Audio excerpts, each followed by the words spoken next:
Captain Jake Morrison stood in the big room on Kepler Station. The walls were made of crystal that sparkled like diamonds. He looked around at the alien beings who sat in tall chairs. These were the most powerful creatures in the galaxy.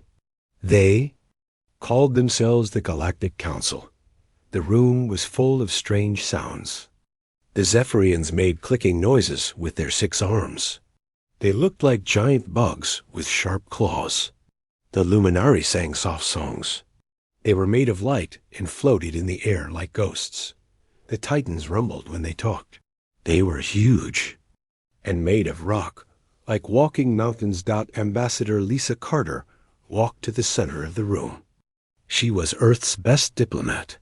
She carried a small device that showed pictures and videos. Today was very important.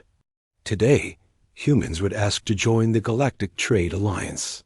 Members of the Council, Lisa said in a clear voice, we come from Earth to request membership in your alliance.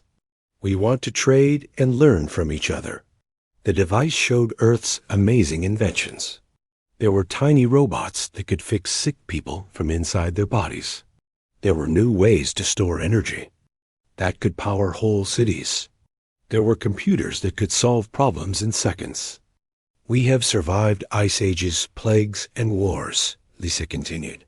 We have learned to work together despite our differences. We believe we can help make the galaxy a better place. Jake watched the aliens carefully. He had been a soldier for 20 years. He knew when someone was not taking him seriously. The aliens looked bored. Some of them were laughing. High. Chancellor Vexthul stood up. He was the leader of the Zephyrians. His bug-like face showed no respect. These creatures are barely more than animals, he said. His voice sounded like breaking glass. They still fight wars with each other. They poison their own planet. They are not ready for galactic civilization. Keeper Silandra, the Luminari representative, glowed brighter. The humans are too emotional, she said. Her voice was like music, but her words were harsh. They make decisions based on feelings, not logic. They would be dangerous partners. Even the Titans, who usually stayed quiet, spoke against Earth. War Commander Grimhull's deep voice shook the room. They play with nuclear weapons like children with fire. They cannot control their own destructive nature. Lisa kept her face calm, but Jake could see her hands shake a little. Lieutenant Dan Rogers, Jake's aide, whispered tactical information in his ear. Jake raised his hand to stop him. This was not a battle they could win with weapons. The vote was unanimous. Every alien species voted against Earth. They did not want humans in their alliance.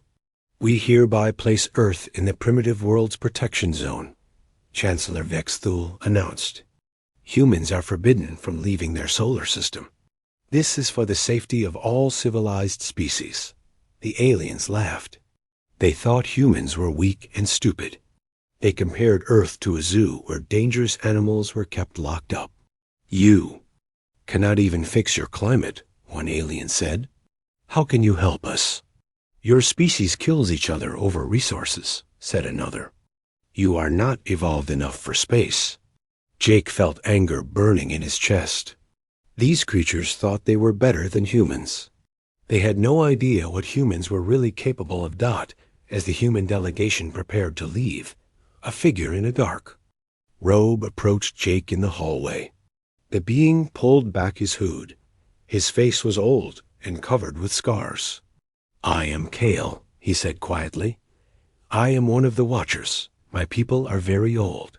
We have seen many species rise and fall. Kale looked around to make sure no one was listening. I must warn you, he whispered. The old stories speak of the sleeping giant. They say when the children of Earth are pushed too far, something wakes up, something that should never be disturbed. Jake frowned. What are you talking about? The Council thinks humans are weak, Kale said. They are wrong. They have no idea what they have just done. Your species has survived things that would destroy others. You have a power inside you that you do not even know about. Jake started to walk away. He did not believe in old stories and legends. Wait, Kale called after him. Your people have a saying about poking sleeping bears. The council has no idea what kind of bear they just poked. The old alien disappeared into the crowd. Jake stood alone in the hallway, thinking about his words. Around him, the crystal walls of the station seemed to pulse with light. The journey back to Earth was quiet. The human delegation said very little. They had been insulted and rejected. But Jake could see something in their eyes. It was not defeat. It was something else. Something that would have scared the aliens if they had been smart enough to recognize it. The ship's communications officer, Maria Santos, received a message from Earth. President Samuel Brooks wanted to speak with the delegation immediately. Upon their return, what should I tell him? Maria asked. Jake looked out at the stars. Somewhere out there, alien species were celebrating their victory over the primitive humans. They thought they had put Earth in its place. Tell him the council has made their choice, Jake said. Now humanity will make theirs. Lisa Carter sat in her chair, reviewing the day's events. She was still angry, but she was also thinking. The aliens had underestimated humans before. They had no idea what humans did when they were backed into a corner. They think we are weak, she said to Jake. They think we are afraid. Jake nodded. They are about to learn why that is a mistake. The ship flew through space toward Earth. Behind them, the galaxy continued its normal routine.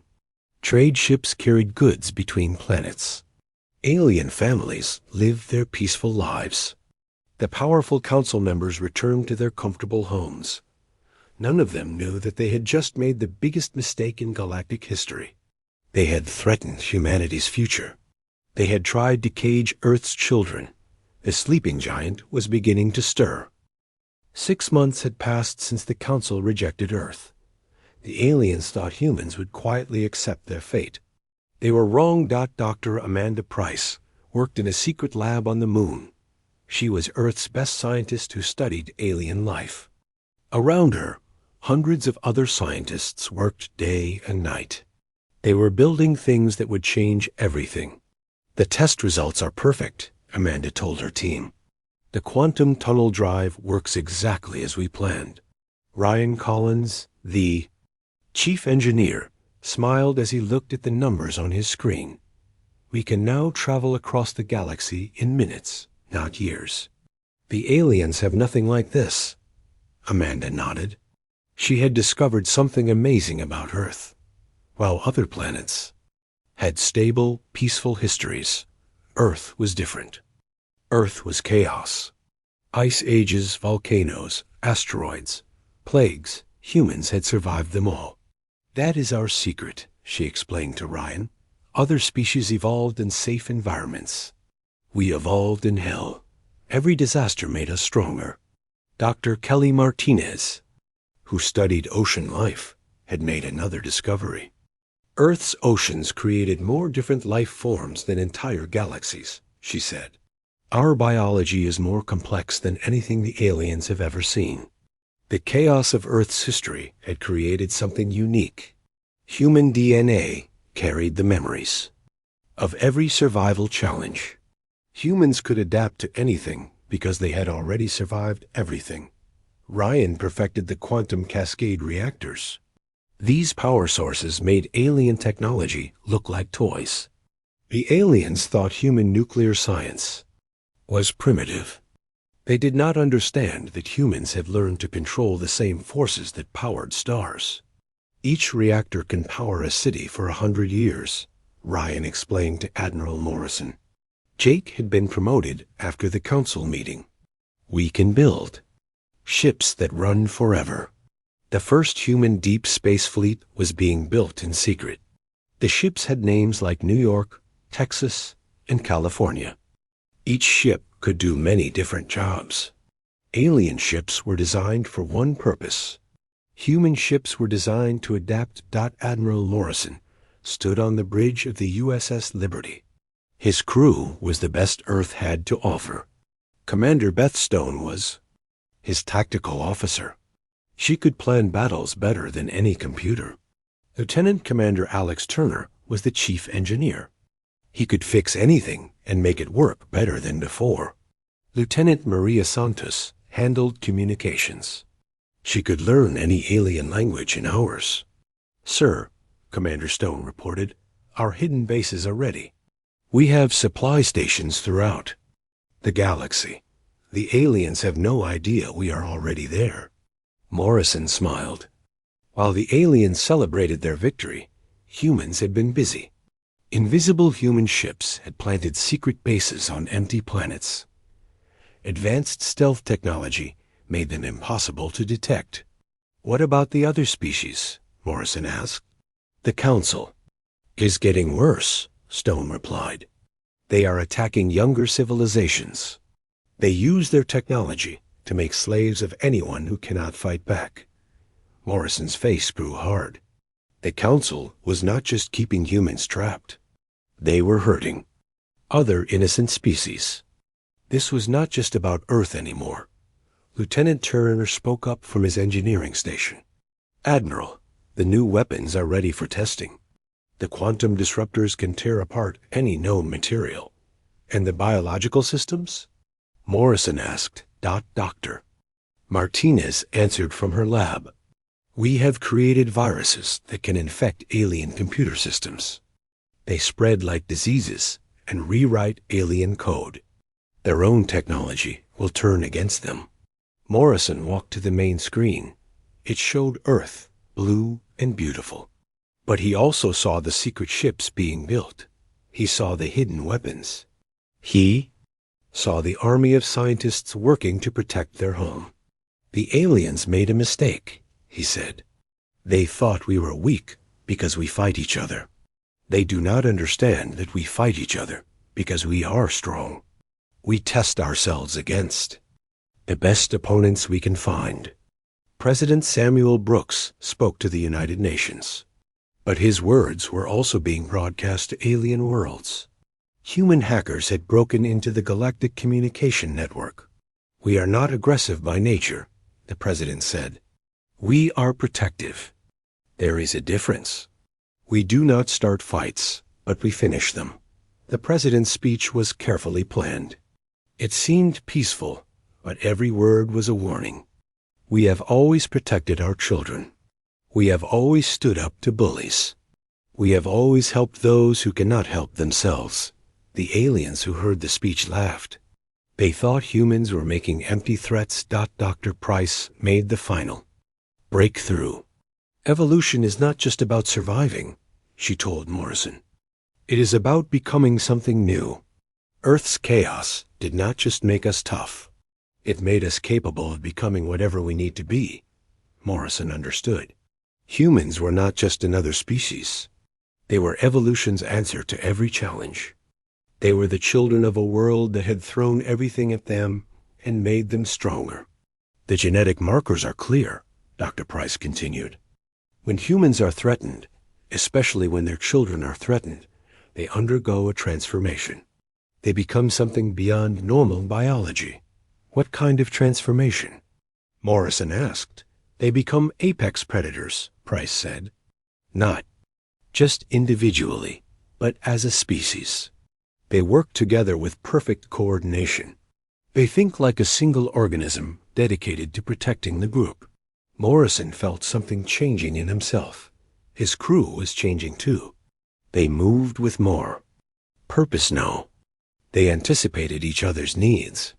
They were becoming something new. "Sir," Maria Santos called from communications, "we are getting reports from the border systems. The Council is planning something big." Morrison looked at the tactical display. Red dots showed Council ships moving toward human space. "They are coming for us." Commander Stone studied the patterns. "It looks like they want to make an example of us. They want to show the galaxy what happens when you disobey the Council." Morrison felt the change complete itself. He was no longer just a ship captain. He was part of something larger. He was part of humanity's immune system, activated to fight. Off a threat to the species. Let them come, he said. They wanted to see what humans are really capable of. They are about to get their wish. The crew of the USS Liberty worked with silent efficiency. They were ready for war, but this would not be like any war the galaxy had ever seen. This would be humans fighting to protect their children. The sleeping giant was fully awake now, and it was hungry. The attack on Kepler Mining Colony came without warning. Dr. Janet Hayes was checking the weekly reports when the alarm started screaming. Through the windows of the research station, she could see ships dropping out of hyperspace. "Janet, we need to evacuate now," her assistant shouted. But it was too late. Zephyrian shock troops were already landing on the colony's surface. Janet managed to activate the emergency beacon before the first soldiers broke through the door. The message would take hours to reach Earth, but it contained everything: video, footage, audio recordings, and the truth about what the Council really wanted. The Zephyrians had not come to capture the colony. They had come to destroy it. Men, women, and children were shot down in the hallways. A bug-like aliens laughed as they killed. Their commander broadcast the massacre across the galaxy. "This is what happens to species that do not know their place," the commander announced. "The human virus must be stopped before it spreads." The message reached Earth just as Admiral Morrison was finishing his final preparations.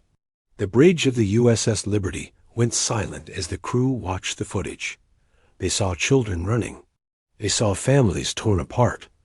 They saw their people murdered for no reason except that they were human. Something changed in that moment. Morrison felt it in his bones. His crew felt it too. The transformation that Dr. Price had described was happening.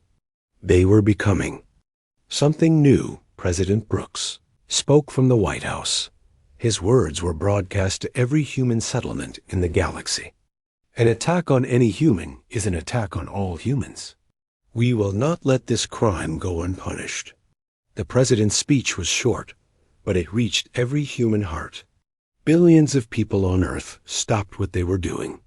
They all felt the same thing: rage and the need to protect their family. Admiral Morrison stood up from his command chair. Around him, his crew moved with deadly precision. They were no longer individual people. They were parts of a single organism dedicated to one purpose: justice. "All ships, this is Admiral Morrison," he said into the communication system. "We are going to find everyone responsible for Kepler Colony. We are going to make sure they never hurt another human child."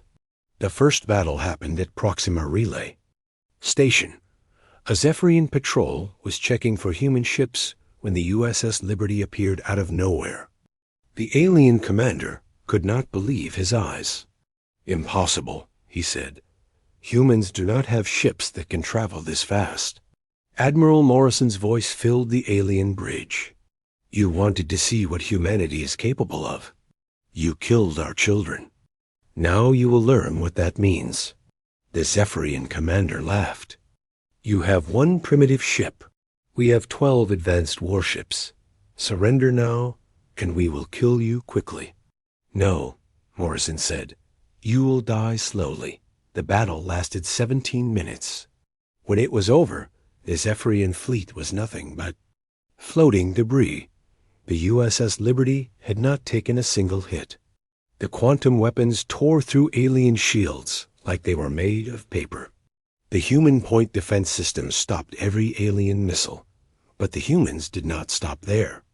Instead of leaving, they began hunting down every Zephyrian ship in the sector. They moved like wolves tracking prey.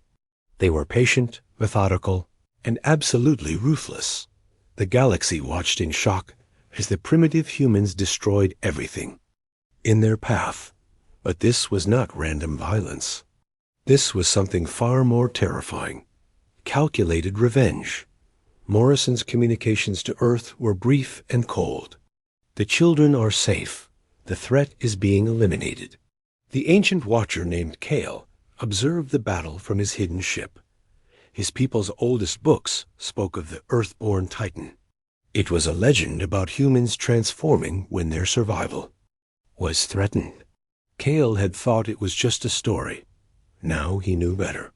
The humans were not just fighting, they were hunting. They moved like a single mind controlling thousands of bodies.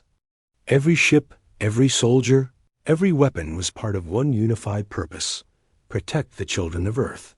News of the battle reached the Galactic Council within hours. High Chancellor Vexthul called an emergency meeting. The crystal chamber was full of panicked voices. How is this possible? Keeper Silandra asked. Our technology is centuries ahead of theirs. Their ships are faster than ours, War Commander Grimhole reported. Their weapons are stronger. Their shields are impenetrable. Chancellor. Vexthul studied the battle recordings. This cannot be right. These readings show impossible energy levels. No species has ever achieved this level of advancement so quickly. But the evidence was clear. The human fleet was not just winning battles. They were hunting their enemies across the galaxy.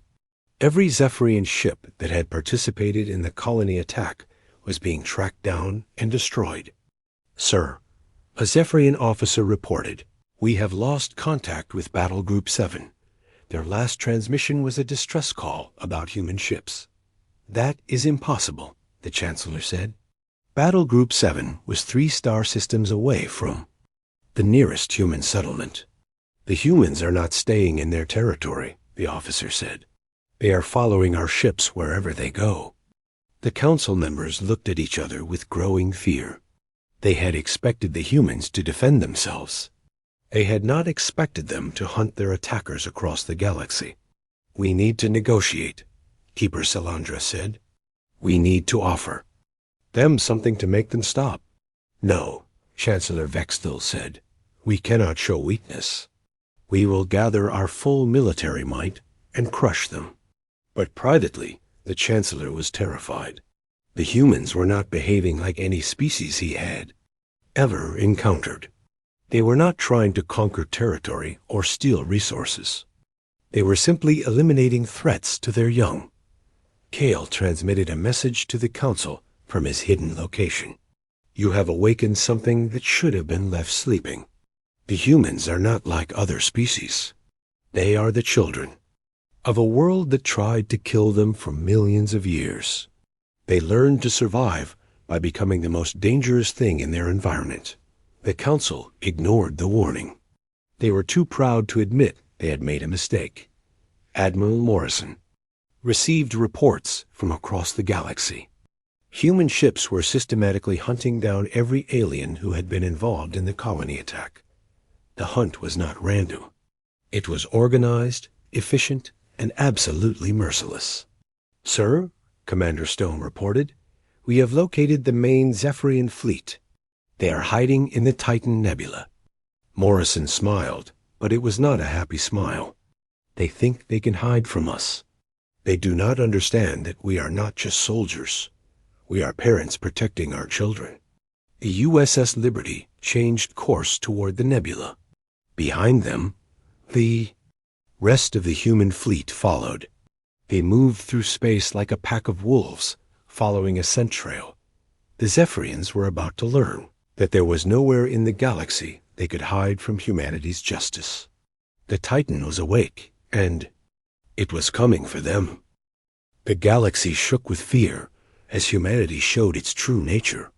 What the aliens had mistaken for simple aggression was actually something much more terrifying. The cold, calculated fury of a species that had survived everything the universe could throw at them. Admiral Morrison's fleet moved through space like death itself. The USS Liberty led the hunt, while smaller ships named after Earth cities struck at alien supply lines. Chicago, Denver, and Seattle became names that aliens whispered in fear.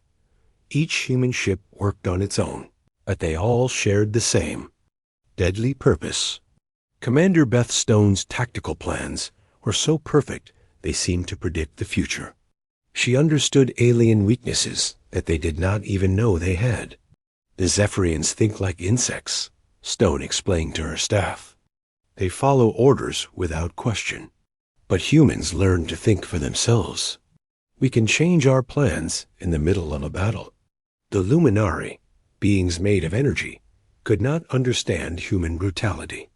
They had never needed to fight for survival. They had never learned to be ruthless. Their minds are too pure, Chief Engineer Turner said as he designed new weapons. They cannot imagine the kind of violence that comes from protecting your children. Turner's greatest creation was the quantum disruption torpedo. It did not just destroy ships. It broke apart the very atoms that held them together. Entire alien. Warships simply vanished, turned into energy and light. The Titans had always been proud of their massive stone ships. They thought their thick hulls could protect them from any weapon. They were wrong. Human torpedoes turned their mighty dreadnoughts into clouds of dust. Dr. Amanda Price's Biological Warfare Division introduced the galaxy to humanity's most frightening weapon, the ability to adapt.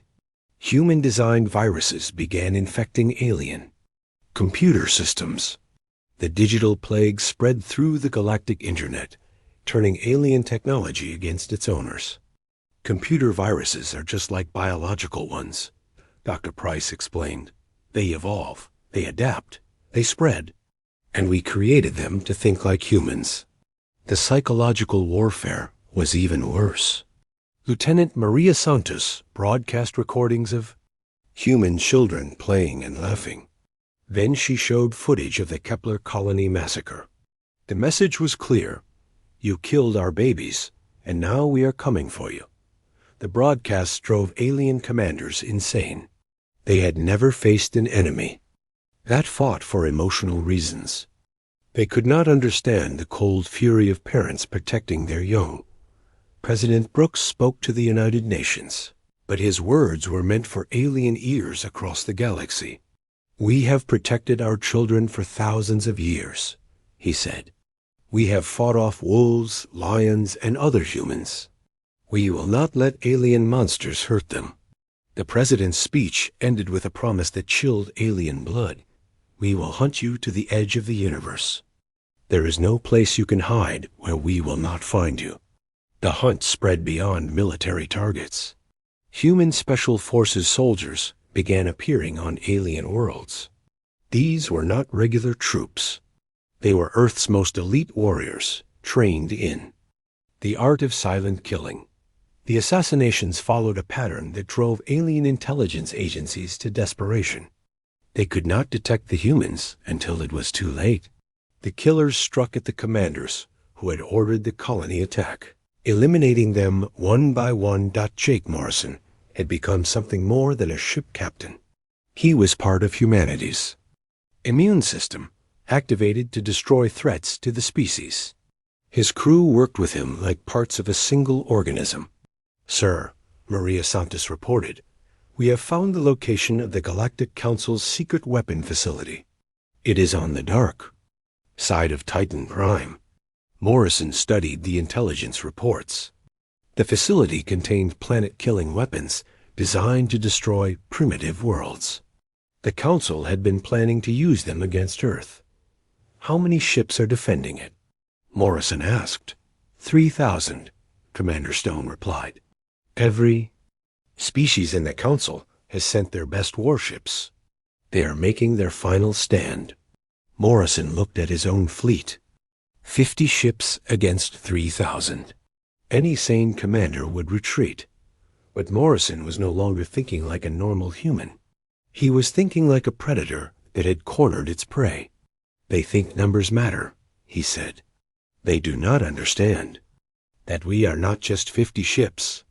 We are 50,000 humans who have become one mind, one purpose, one weapon. The human fleet approached Titan Prime like a pack of wolves surrounding a wounded animal. The alien ships waited in defensive formation, their weapons aimed at the approaching humans. High Chancellor Vex Thill commanded the defense from his flagship. Today we end the human threat once and for all, he announced to his fleet. These primitives will learn their place in the galaxy. But as the human ships came closer, alien sensors detected something impossible. The energy readings from the human vessels were off the charts. Each ship was generating more power than some alien planets. "Sir," a Zephyrian officer reported, "their power levels are beyond anything we have ever seen. How is this possible?" "It does not matter," the Chancellor said. "Fire all weapons. Destroy them before they can attack." 3,000 alien warships opened fire at once. Energy beams that could crack planets focused on the human fleet. Swarms of fighters darkened the space around Titan Prime. The aliens expected the humans to be destroyed in seconds. Instead, they watched in horror as the human ships danced through their fire like ghosts. Not one human vessel was hit. The quantum cascade reactors gave them infinite power for shields and weapons. Morrison's voice reached every alien ship in the system. "You made a mistake when you killed our children. Now you will pay for it." The USS Liberty charged straight into the heart of the alien formation. Her crew sang an old human song about protecting home and family. They were not afraid. They were beyond fear. They were humanity's wrath made manifest. The battle that followed would be remembered as the day the galaxy learned to fear the children of Earth. The aliens had superior numbers and centuries of experience, but they had never faced an enemy that fought with the fury of parents protecting their young. The quantum weapons tore through alien shields like paper. The human point defense systems stopped every missile. The digital viruses turned alien computers against their own ships. And through it all, the humans sang their ancient songs of home and family. The alien formation began to collapse. Ships exploded in brilliant flashes of light. Commanders screamed orders that no one could hear over the sound of their own destruction. The greatest military force in galactic history was being torn apart by 50 human ships. But the humans were not done. They had come not just to win, but to ensure that no alien would ever again threaten Earth's children. The real battle was just beginning. The final battle at Titan Prime became a legend that would be told for thousands of years. The combined alien fleet, over 3,000 ships strong, waited around the secret weapons facility. High Chancellor Vex Still, Keeper Silandra, and War Commander Grimhull had put aside their differences to face the human threat. Admiral Morrison's force looked tiny in comparison. Only 50 human ships against the galaxy's greatest armada. But the crew of the USS Liberty was no longer thinking like normal humans. They had become something new, a perfect weapon designed to protect their species. "Begin the attack," Morrison ordered. The aliens struck first. Energy beams that could destroy planets focused on the human fleet. Millions of fighter craft swarmed toward the human ships. The alien commanders expected to win in minutes. Instead, they watched their worst nightmare come true. The human ships moved through the alien fire like dancers. Every shot missed. Every missile was intercepted. The humans seemed to know where. Each attack was coming before it happened. Commander Stone had reached the peak of her tactical genius. She coordinated the fleet's movements like a master musician conducting an orchestra. Each ship knew its role without being told. They moved as one organism, each vessel protecting the others while delivering devastating attacks. "Impossible," Chancellor Vexthil whispered as he watched his fleet's attacks fail. "No species can move like that." But humans had learned to move like that by surviving on a deadly planet for millions of years. They had evolved to work together when their children were threatened. The alien commanders were seeing evolution in action. Chief Engineer Turner's quantum cascade weapons reached their full potential. The torpedoes did not just destroy enemy ships. They turned the matter into pure energy, creating explosions that lit up the entire star system. "Each torpedo has the power of a small star," Turner explained to his team. "We are not just fighting with weapons. We are fighting with the forces that created the universe. The Titans' massive stone ships had always been their pride. They thought their thick hulls could protect them from anything. They were wrong. Human weapons turned their mighty dreadnoughts into clouds of glowing dust. The Zephyrians tried to use their numbers advantage. They sent wave after wave of fighters at the human fleet. But the humans had learned something from Earth's predators: how to hunt in packs. Target their command ships, Morrison ordered. Cut off the head, and the body dies. The human ships focused their fire on the alien commanders. One by one, the enemy flagships exploded in brilliant flashes of light.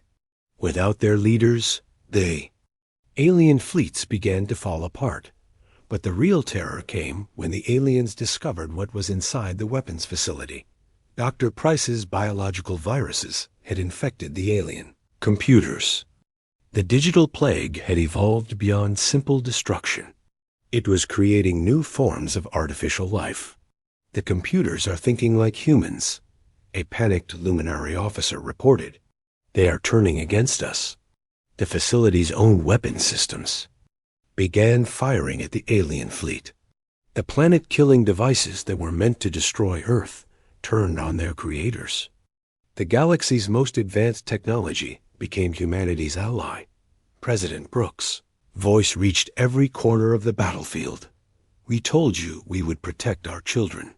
We told you we would hunt you down. You should have listened. The alien formation began to crumble. Ships exploded in chains of destruction. The greatest military force in galactic history was being torn apart by 50 human vessels and their own corrupted technology. High Chancellor Vexthal made one last desperate attempt. Activate the reality bombs, he ordered. Destroy everything, including ourselves if necessary. The reality bombs were weapons that could erase entire star systems from existence. They were the Council's ultimate weapon, designed to eliminate threats to their power, but Admiral Morrison had been expecting this. All ships, prepare for stellar cascade, he ordered. Morrison's crew looked at him with understanding. They knew what he was asking. The stellar cascade bomb would turn the system's star into a controlled supernova. It would destroy everything, including the human fleet. Sir, Commander Stone said quietly, we will not survive this. I know, Morrison replied, but neither will they. And Earth will be safe. The crew of the USS Liberty prepared for their final mission. They were not afraid. They had become something beyond individual fear. They were humanity's ultimate sacrifice, given freely to protect their children. But before Morrison could give the final order, something unexpected happened.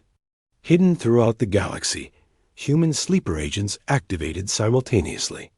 The primitive species that the Council had oppressed began fighting back with human weapons and training. The galaxy erupted in rebellion. Thousands of younger civilizations that had been enslaved by the Council rose up at once. They had been waiting for someone to show them that the Council could be defeated. Sir, Maria Santos reported, we are receiving signals from across the galaxy. The revolution has begun. Morrison realized that the battle at Titan Prime was not just about destroying the alien fleet. It was about showing the entire galaxy that the Council could be beaten. The human sacrifice had inspired billions of oppressed beings to fight for.